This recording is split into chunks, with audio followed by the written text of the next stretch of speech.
Welcome friends. வாங்க இன்னைக்கு நம்ம டேஸ்டியான சைட் டிஷ் எண்ணெய் கத்திரிக்காய் வறுவல் எப்படி பண்ணலான்னு பார்க்கலாம்.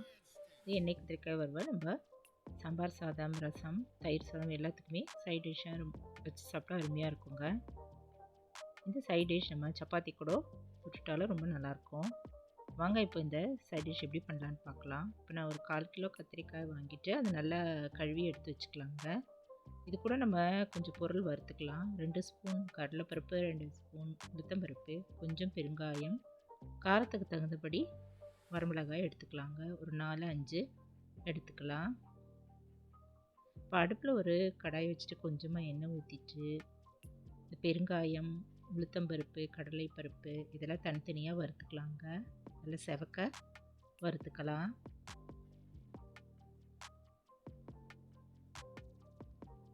கடைசியாக இதெல்லாம் எடுத்து தட்டில் எடுத்து வச்சிடலாம். மிளகாயும் நல்ல செவக்க வறுத்து தட்டில் எடுத்து வச்சிடலாங்க.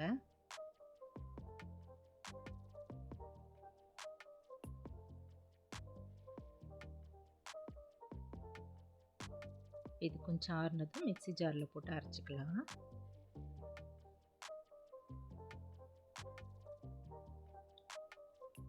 இது நல்லா ஆறிடுச்சுங்க. மிளகாயோட காம்பு எடுத்துட்டு நம்ம இந்த பருப்பு இதெல்லாம் போட்டுட்டு நல்லா அரைச்சிக்கலாம். பவுடராக அரைச்சிக்கலாங்க. போல் அரைச்சிட்டு கூடவே ஒரு தேவையான உப்பு, டேபிள் சால்ட் ஒரு 3/4 டீஸ்பூன் போட்டுட்டேங்க. அதையும் போட்டுட்டு ஒரு சுத்து அரைச்சிட்டு எடுத்து வச்சுக்கலாம். இப்போ கத்திரிக்காவை நல்லா நம்ம காம்பு எடுத்துட்டு இப்படி தலைக்கீழையாக ஒரு 4 வகுந்து எடுத்துக்கலாங்க. ஃபுல்லும் கட் பண்ண வேண்டாம். உள்ளே பூச்சி இருக்கான்னு நம்ம பார்த்துக்கலாம், செக் பண்ணிக்கலாம்.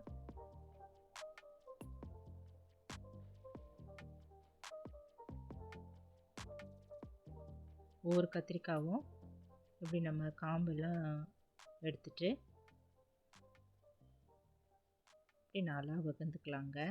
கட் பண்ணிவிட்டு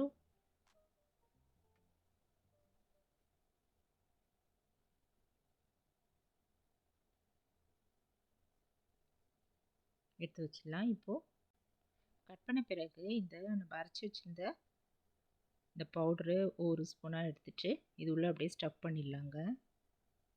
எவ்வளோ நம்மளுக்கு தேவைப்படுதோ அதளவு நம்ம நிறையவே உள்ளே நல்லா ஸ்டஃப் பண்ணிவிட்டு எல்லா இடமும் பரவுற மாதிரி பவுட்ரு எல்லா கத்திரிக்காயிலையும் போட்டுடலாம். மீதி இருந்தால் கூட மேலே அப்படி தூவிடலாங்க. இப்போ அடுப்பில் ஒரு கடாயை வச்சுட்டு கொஞ்சமாக எண்ணெய் ஊற்றிக்கலாம்.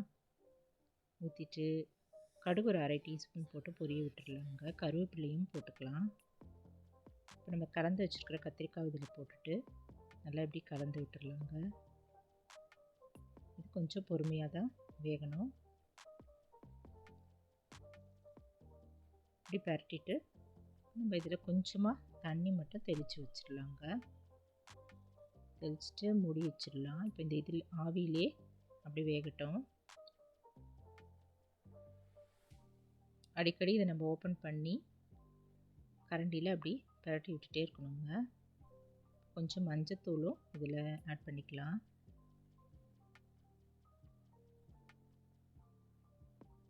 அடுப்பு மீடியமாகவே எரியட்டுங்க. நல்லா இது போல் அழுத்தி கரண்டியில் அழுத்தி விட்டுட்டு திரும்பவும் நம்ம மூடி வச்சிடலாம். இன்னும் கொஞ்சம் வேகணும். திருப்பியும் போட்டுக்கலாங்க. நம்ம கத்திரிக்காவை கொஞ்சமாக அப்படி திருப்பி போட்டுடலாம்.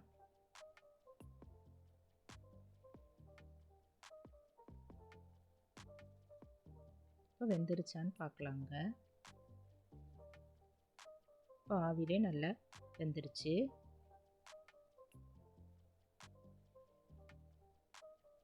இந்த மசாலாலாம் உள்ளெல்லாம் இறங்கி ரொம்ப நல்லா டேஸ்ட்டாக இருந்ததுங்க.